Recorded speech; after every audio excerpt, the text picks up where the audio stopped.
Hi folks, what you're seeing displayed here are 10 years worth of memories and work. So important stuff, double backup. The system works, but it's just complicated and a mess. And if you're anything like me, a normal human being that doesn't have a lot of time or money to spend on complex backup systems, what I'm going to show you today is a very easy solution that I think will work fine for me and maybe could work fine for you. So let me know in the comment system if you have better ideas or if you agree with me. But anyway, all that stuff, those kind of disks will be gone as of in 2-3 hours probably. And everything will be replaced by this. This is a 4-bay OWC hard disk enclosure, and basically all my backups will end up in this, and I should be fine for the next 10 years probably just using this one, okay? So that's what I'm going to show you today, so that maybe you get some idea on how you can make proper backups that are easy to do, not time consuming, and also affordable, okay? Let's start with why I'm doing this, what I'm going to propose you today. I have a ton of those Western Digital external disks. They're very popular. I think it's very likely that most of you actually do own those kind of disks, and I didn't want to throw them away because, for example, this one is a 20 terabyte disk and it costs $400 euro depending on where you live.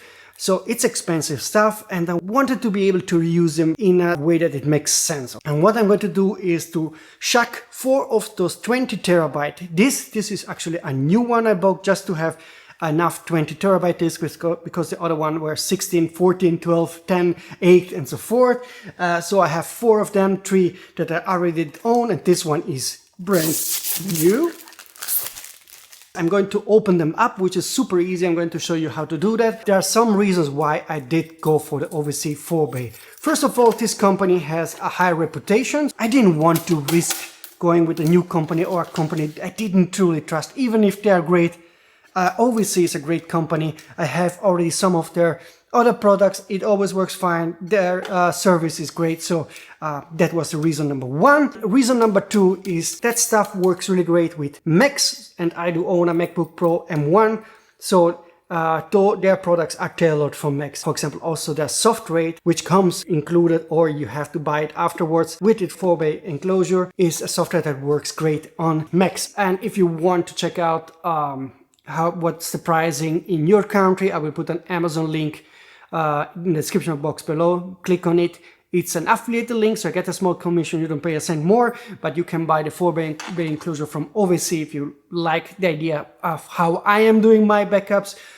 They go for around 500 something euro if you buy it with the software, which I definitely suggest you to do, okay? Those are 20 terabyte disks. I will use 4 of them, so 80 terabyte in total, but I will use RAID 5 on the OWC.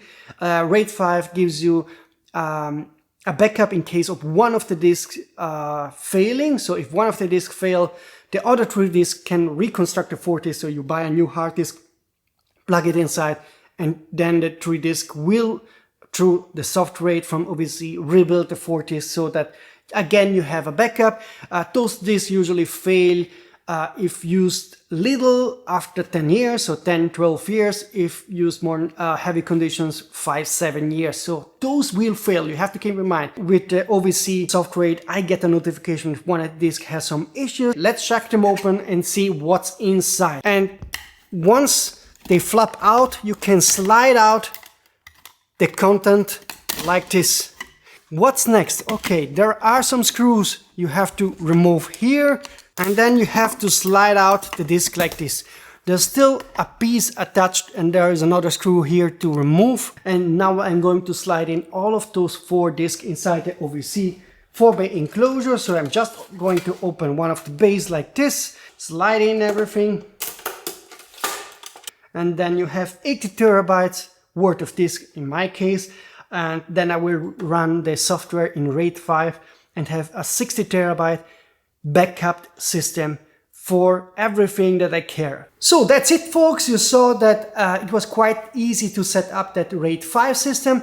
Now I'm not going to explain you all the different RAID system. For that you just check other tutorials. But for us normal human simple beings, RAID 5 is the one you want, that gives you the perfect balance between max space, spending less money, and a good safety. I made a quick test with Blackmagic to see how the write speed is and the read speed. You get up to 400 megabytes per second in write and around 500 megabytes per second in read, fast enough to move all your files around. This will be the base of my backup system, and from there I will build up. The next layer will be the Google Drive layer. So I will have a folder on the OWC where I have the most important files. That selection automatically makes backups on the Google Drive system. Why not run everything on Google Drive? Because the connection is super slow and, most importantly, too costly. At the moment I pay around 250 euro per year for Google Drive, and I would try to find a cheaper solution, and also let you know if you're interested if I find it here in Europe at least. I also pay around 360 euro for the iCloud backup system, because we have 5 phones in the family with a ton of photos and videos, and also in that case I want to tackle that problem. I want to get rid in general of subscription. I'm on a warpath against subscription, but now I'm really interested to hear your voice, read your comments, and learn from your failure, mistakes, and successful attempts of having simple, pragmatic, cheap, affordable backup solutions that are very important for everybody. Like not only for photographers, filmmakers, but also, you know, as a parent with a ton of material and videos for your kids. The last thing you want is to lose that material. So hopefully this was a nice way to kick off a good discussion about how to save your important memories. Okay, folks, that's it for today. See you very soon.